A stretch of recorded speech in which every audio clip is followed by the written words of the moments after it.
Halo semuanya, pernah nggak sih pas lihat gedung pencakar langit yang tinggi banget, kita mikir gimana caranya benda segede itu bisa tetap anteng berdiri? Nah, ternyata nih rahasianya bukan karena dia kaku banget, tapi justru karena dia bisa fleksibel. Hari ini, kita bakal bedah gimana para insinyur ngerancang bangunan-bangunan raksasa biar bisa menari waktu digoyang sama kekuatan alam. Oke, langsung aja kita mulai. Jadi, ini dia pertanyaan utamanya. Waktu tanah di bawah kita bergetar hebat, ada kekuatan raksasa tak kasat mata yang ngehajar tiap bagian gedung. Gimana caranya struktur segede ini, yang kelihatannya diam dan kokoh, ternyata emang sengaja dirancang untuk bergerak dan selamat dari guncangan gempa yang dahsyat?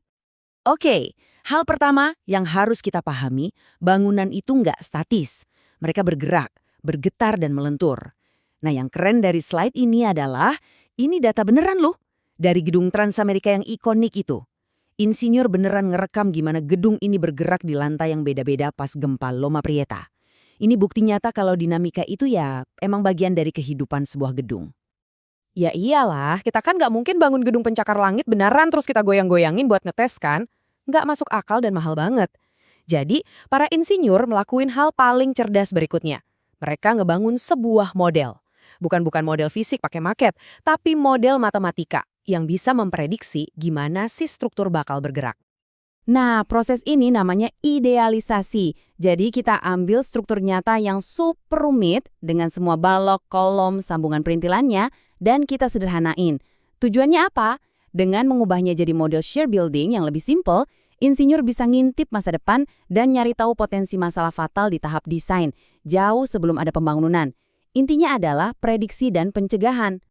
Yuk kita bikin lebih simpel lagi. Bayangin semua gerakan rumit si gedung, maju, mundur, meliuk, kita padatkan jadi satu gerakan utama yang mewakili semuanya.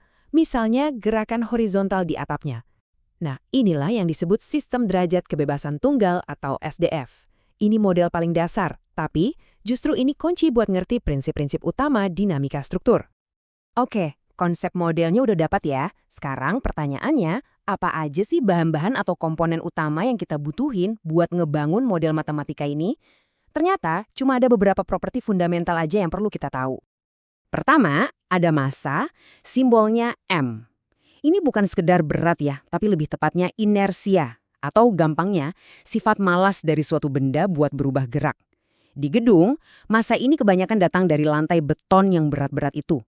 Intinya gini, waktu tanah di bawahnya goyang, justru lantai-lantai berat inilah yang ogah-ogahan ikutan gerak karena masanya yang besar.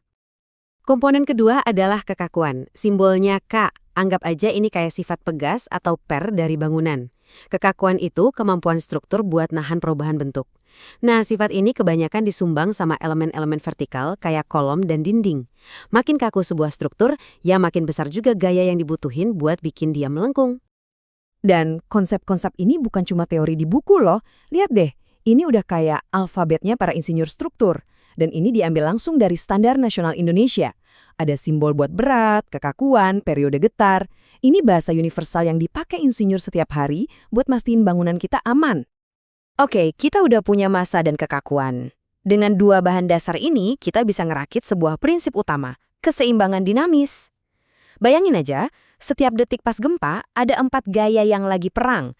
Gaya dari gempa itu sendiri, gaya pegas dari kekakuan struktur yang pengen balik ke bentuk semula, gaya redaman yang kayak shock absorber buat ngeredam getaran, dan terakhir, gaya inersia yang ngelawan percepatan yang datang dari massa bangunan itu. Dan keseimbangan dari 4 gaya yang lagi adu kuat tadi dirangkum dalam kitab sucinya Dinamika Struktur, Persamaan Gerak. Ya, persamaan ini. Inilah mesin matematika yang kita pakai buat prediksi. Persamaan ini dengan kerennya ngehubungin massa, redaman, dan kekakuan dengan gaya luar apapun buat ngasih tahu kita gimana persisnya bangunan bakal bergerak. Ini intinya dari semua inti. Terus, seberapa penting sih bikin model beginian di dunia nyata? Penting banget. Bahkan, ini diwajibkan oleh peraturan. Ini kutipan langsung dari SNI 1726, standar gempa kita di Indonesia. Di situ jelas tertulis, model matematika itu harus dibuat. Jadi, ini bukan pilihan, tapi langkah wajib dalam desain yang aman. Aturan mainnya juga ngasih kita patokan seberapa detail model kita harus dibuat. Angka 90% ini maksudnya apa? Gampangnya gini, model matematika yang kamu buat itu harus cukup canggih buat nangkep hampir semua cara bangunan itu bisa bergetar. Kita nggak bisa cuma ngitung goyangan utamanya terus ngabain getaran-getaran kecil, karena bisa jadi justru getaran kecil itulah yang malah bikin masalah. Nah, sekarang kita lihat gimana konsep yang kedengerannya abstrak kayak atau kekakuan ini benar-benar diterapin di lapangan. SNI secara spesifik minta insinyur buat ngitung efek retak di beton waktu nentuin kekakuan. Loh kenapa? Ya logis aja kan? Beton yang udah ada retak-retak halusnya pasti nggak bakal sekaku beton yang masih mulus. Detil-detil kecil kayak gini yang bikin model kita jauh lebih akurat dan ujung-ujungnya nyelamatin nyawa. Oke, dari tadi kita udah ngomongin model linier, yang asumsinya si bangunan itu kayak karet gelang. Abis digoyang, dia bakal balik lagi ke bentuk semula dengan sempurna. Tapi, ini ninggalin satu pertanyaan besar. Gimana kalau guncangannya kelewat kuat sampai nimbulin kerusakan permanen? Apa yang terjadi waktu struktur udah nggak elastis lagi? Nah, itu udah masuk ke dunia analisis yang lebih kompleks. Dan mungkin itu bahasan kita di lain waktu.